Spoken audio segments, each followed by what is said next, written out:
ಹೇಳಿ ನಿಮ್ಮ ಹೆಸರು? ಸರ್ ನನ್ನ ಹೆಸರು ಅನಿಲ್ ಕುಮಾರ್ ಅಂತ. ಏಜ್ ಎಷ್ಟು? ಸೊ 44. ಏನು ಮಾಡ್ತಾ ಇದ್ರಿ? ಸೊ ನಾನು ಅಡ್ವೊಕೇಟ್ ಆಗಿ ಕೆಲಸ ಮಾಡ್ತಾ ಇದ್ದೀನಿ. ಓಕೆ, ಹೇಳಿ ನಿಮ್ಮ ಎಕ್ಸ್ಪೀರಿಯನ್ಸ್. ಇದು ಜಸ್ಟ್ ಈಗ ನಂಗೆ ಭಾರಿ ಖುಷಿ ಆಯಿತು. ಕ್ರಿಯೇಟಿನ್ ರಿಡ್ಯೂಸಿಂಗ್ ಟ್ರೆಂಡು ಮತ್ತು ಶುಗರು. ನಾನು ಅದೇ ಹೇಳಿದ್ದು, ನಿಮ್ಮ missus she is like a goddess to you ಅಂತ. ಕರೆಕ್ಟಾಗಿ ಅದ್ರ ಬಗ್ಗೆ. ಮಿರಾಕಲ್ ನನ್ನ ತಗೊಳ್ಳೋಕೆ ಮುಂಚೆ ನನಗೆ 394 ಅದಕ್ಕೆ ಕಡಿಮೆ ಅಂತೂ ಬಂದೇ ಇಲ್ಲ. 3 times ನಾನು ಇನ್ಶೂರೆನ್ಸ್ ತೊಗೊಂಡ್ರು ಸೊ ನನಗೆ ಕಡಿಮೆ ಬಂದೇ ಇಲ್ಲ.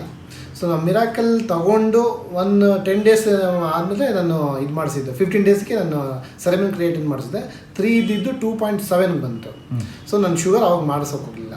ನೆನ್ನೆ ಮಾಡಿಸಿದಾಗ ನನಗೆ 116 ಇತ್ತು. ಮೊದಲು ಎಷ್ಟಿತ್ತು? 394. ಸೊ ಅಂದರೆ ನೀವು ಕರೆಕ್ಟ್ ಡಯಟ್ ಮಾಡಿದ್ವಿ, ನಾನು ಏನು ಹೇಳಿದ್ದೀನೋ ಎಲ್ಲ ಅಂತ. ನಮಗೆ ಚಂದ್ರಶೇಖರ್ ಸರ್ ಹೇಳಿದ್ರು ಕರೆಕ್ಟಾಗಿ ಈ ಥರ ಮಾಡಿದ್ರೆ ನೀವು ಪಥ್ಯ ಇದ್ದರೆ ಮಾತ್ರ ನೀವು ವರ್ಕ್ ಆಗುತ್ತೆ ಮಿರಾಕಲ್. ನೀವು ಎಷ್ಟೇ ಮೆಡಿಸನ್ ಪಥ್ಯ ಇದು ಫುಡ್ ಮಾತ್ರ ತುಂಬ ಕಂಟ್ರೋಲ್ ಇರಬೇಕು ಅಂತ. ಆ್ಯಸ್ ಇಟ್ ಈಸ್ ಅವ್ರು ಏನು ಹೇಳಿದ್ರು ಅದನ್ನ ನಾನು ಕರೆಕ್ಟಾಗಿ ಫಾಲೋ ಮಾಡಿದೆ. ಸೊ ಮಾಡಿದ್ರೆ ಶುಗರ್ ಮಾತ್ರ ತುಂಬ ಇಮಿಡಿಯೇಟ್ಲಿ ಕಂಟ್ರೋಲ್ ಬಂದಿದೆ.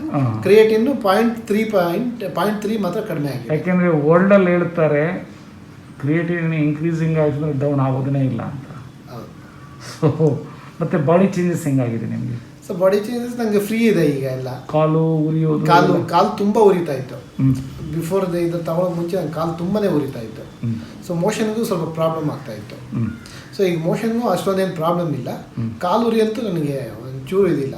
ಯಾಕಂದ್ರೆ ಡೈಲಿ ನನಗೆ ನೈಟ್ ಟೈಮು ಇದು ಮಾಡೋರು, ಮಸಾಜ್ ಮಾಡೋರು, ಇಲ್ಲಾಂದ್ರೆ ಆಗ್ತಾ ಇರಲಿಲ್ಲ. ಮೈ ಗಾಡ್, ಉರಿ ಥರ ಏನಾದರೂ ಚುಚ್ಚೋ ಥರ ಆಗ್ತಿತ್ತು ಅವ್ರಿಗೆ ಫುಲ್ ಅಲ್ಲಿ ಇಲ್ಲ. ನಾನು ಅದೇನಾದರೂ ಸ್ವಲ್ಪ ಹಾಕಿ ಮಸಾಜ್ ಬ್ಲಾಕ್ ಥರ. ಒಟ್ಟಲ್ಲಿ ನಂದು ಇಷ್ಟೇನಪ್ಪ, you should get rid of the entire medications. Even ನಂದು ಅಷ್ಟೇ. ನಂದು ಏನು ನೀವು ಲೈಫ್ ಟೈಮ್ ತೊಗೊಳೋದನ್ನು ನಾನು ಹೇಳೋದೇ ಇಲ್ಲ. So very good. So over all ಚೆನ್ನಾಗಿದೆ ಈಗೆಲ್ಲ ಸ್ವಲ್ಪ ಆರಾಮಾಗಿ. ಈಗ ಇದರಿಂದ ನೋಡ್ರಿ, ನಾಟ್ ಓನ್ಲಿ ಇದು ಶುಗರ್ದು, ಹಾರ್ಟು ಸರಿ ಹೋಗುತ್ತೆ, ಲಿವರು ಸರಿ ಹೋಗುತ್ತೆ, entire body parameters totally changes ಆಗುತ್ತೆ. ಸೊ ಅನದರ್ 2-3 months ತೊಗೊಂಡ್ರೆ ಅದು ಲೆಸ್. ನಮ್ಗೆ 1 monthಗೆ ಇದೆ ಶುಗರ್ ಲೆವೆಲ್ ಅಂತೂ ತುಂಬ ನನಗೆ ಐ ಕಾಂಟ್ ಇಮೇಜ್. ಇವನು ನನಗೆ ಅಷ್ಟು ಬರುತ್ತೆ ಅಂತ ನಾನು, ಯಾಕಂದರೆ ನಾನು 3 times ಬೆಳಗ್ಗೆ 20 ತೊಗೊತಾ ಇದ್ದೆ, ಮಧ್ಯಾಹ್ನ 12 ತೊಗೊತಾ ಇದ್ದೆ, ನೈಟ್ 16 ತೊಗೊತಾ ಇದ್ದೆ, ಮಧ್ಯಾಹ್ನ ಬಿಫೋರ್ ಫುಡ್ 1 ಟ್ಯಾಬ್ಲೆಟು ತೊಗೊತಾ ಇದ್ದೆ ಶುಗರ್ಗೆ. ಇಷ್ಟು ತೊಗೊತಾ ಇದ್ದೆ. ಈವನ್ ನನ್ನ 4-5 months ಮಾರ್ಚ್ ಫೆಬ್ರವರಿಯಿಂದ ತೊಗೊತಾ ಇದ್ದೆ. ಸೊ ನನಗೆ ಶುಗರ್ ಲೆವೆಲ್ ಮಾತ್ರ ಡೌನ್ ಆಗಲೇ ಇಲ್ಲ. ಯಾವಾಗ ನಿಮ್ಗೆ ಶುರುವಾಯ್ತು ಶುಗರ್ ನನಗೆ 5-6 years. So you are youngster. ಅದು ಹೆಂಗೆ ಶುರುವಾಗ್ತದೆ ನಿಮಗೆ? ಅದು ಹೆರಿಡಿಟಿ ಇದೆ ಸರ್. ಮದರಿಗೆ very good. ಆ ಥರ ಆಯಿತು.